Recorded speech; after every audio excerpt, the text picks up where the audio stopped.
I'm Kelly with DNNDev.com, and I can't wait to tell you about a great new feature in XMod Pro, feeds. So, what are feeds exactly? First introduced in version 3, feeds are a great way to get data out of your database and repurpose it.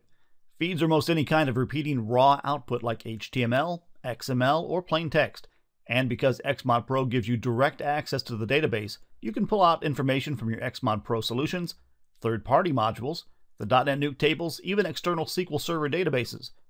It could probably stand on its own as a separate module, but you get it free as a feature of XMod Pro. So what kinds of things can you create?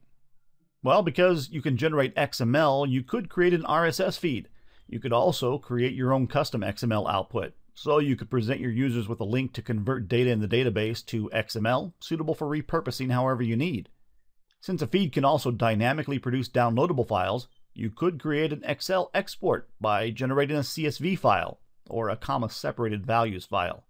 The user will be prompted to download and open it with Excel or whatever application they have configured to open CSV files.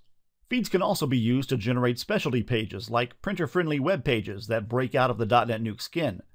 In other words, feeds are a powerful tool in your XMod Pro and .NET Nuke toolbox, and because you can create them much like you would a regular XMod Pro template, they're pretty painless to build. Before going further, let's take a quick timeout and run through the basic functionality of the Feed Manager grid. If you're familiar with the Form and Template Manager grids, you already know how to use it.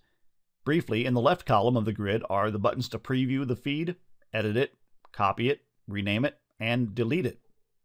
The last two columns show you when you last modified the feed and when it was originally created. You can sort your feeds by clicking each of the column headers. And finally, at the bottom of the grid is the navigation bar, which allows you to page through your portal's list of feeds and specify how many feeds are displayed on each page. Let's go ahead and create a couple of feeds to show you how easy it is. First, click the New Feed button at the top of the grid to display the New Feed dialog box. Next, specify what kind of feed you want to create.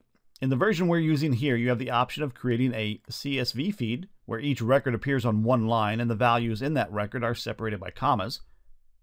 An XML feed, and this will create a generic XML feed. I imagine in most cases you'll want to be more specific, but this will give you a good start. You can then modify it to suit your needs. The final option is a custom feed. This allows you to determine exactly what gets output as part of your feed.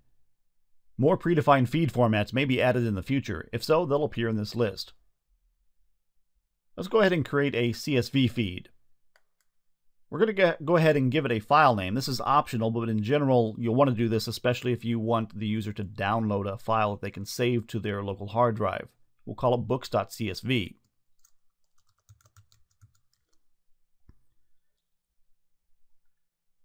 While we can specify our own data source later, will go ahead and have XMod Pro generate this feed from a table in our database. As with most other places in XMod Pro's administrative interface, you can choose a data source of .NET Nuke database or an external SQL Server database. Our table is in the DNN database. We'll select that and then choose Books from the list of tables. And then we'll select the columns that we want in this. We'll control-click to select just the ones that we want.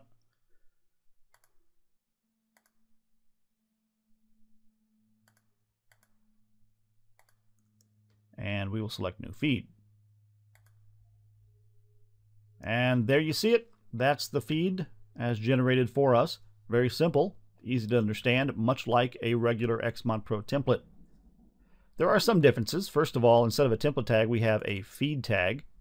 We're also specifying the content type of text/CSV, much like you would in a regular web page.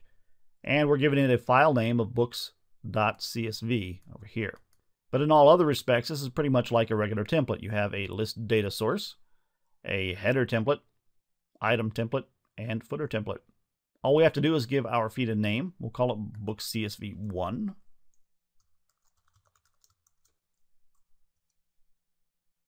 And then we'll click Save. Now when we preview our feed, it's actually going to prompt us, as you'll see, to download it and open it in Excel.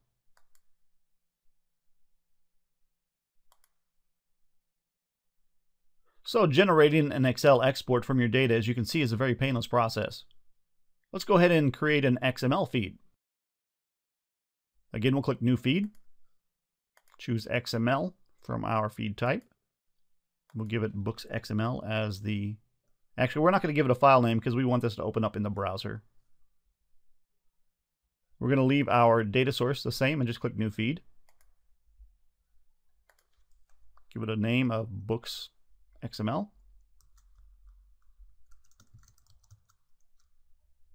And click Save. Let's preview that. Okay, now I wanted to explain this to you. Since we're trying to actually preview a XML file, that's not going to display properly within a web page as we're trying to do here. So what I would advise, if you actually want to preview this, there are two options. First of all, call the feed itself, but secondly, you can use Firebug or a similar tool in another browser to actually examine the underlying source code. So in this case, we're going to right click and choose this frame and view frame source, and we'll look at it here. And there you go. You can see this is the actual XML that was generated for us. We'll click Return. Now let's go ahead and create a custom feed. This is going to be an RSS feed, also based on XML. So we'll choose New Feed and XML. We're going to leave the file name blank, and we're going to generate this from a table. It'll be a .NET Nuke database, and we'll choose our books again. And we're going to select the same information we did before: book ID, title, author ID, etc. And now it's created an XML feed for us, and that's not what we want. We want XML, but we want to actually create it in the RSS syntax. So I've already written this out. I'm going to copy and paste this into the editor for your benefit so you don't have to watch me type. Okay, here you go. We have our feed tag again with a content type of text XML. The list data source is simply selecting the information from our table. We have a header template with an XML declaration there right after the header template, so we don't have any space at the top of the file. We're also then going to follow the RSS syntax, defining the RSS tag, a channel, giving it a title, a link, and a description. And then in the item template area, we're defining an item tag, and within each tag, each item is going to represent a book in our feed. And within each item tag, we have a title. These are required: a title tag, a link tag, and a description. And you'll notice how we are using the field tokens in order to put the data into that feed. And then finally, if we scroll down, we'll see that in the footer template, we are closing out the channel tag and the RSS tag. That's all there is to it. We'll just give it a name. We'll call it Books RSS 1.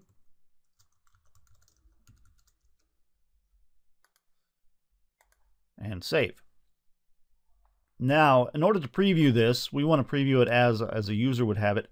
So I'm going to show you how to actually call a feed, which is the other most important item that I wanted to cover in this. First of all, if you don't remember how to call a feed, click the How to Call a Feed link here at the top right corner of the grid, and it'll give you an example of how you can call your feed.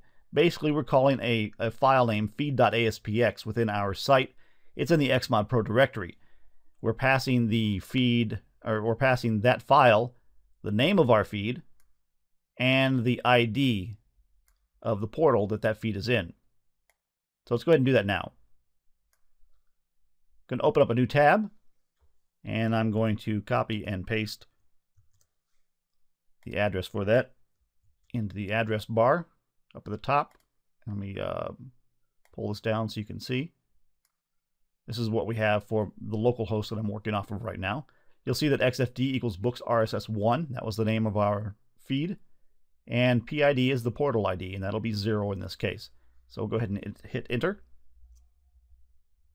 And you can see that Firefox has determined that this is a feed, and it's displaying it as such.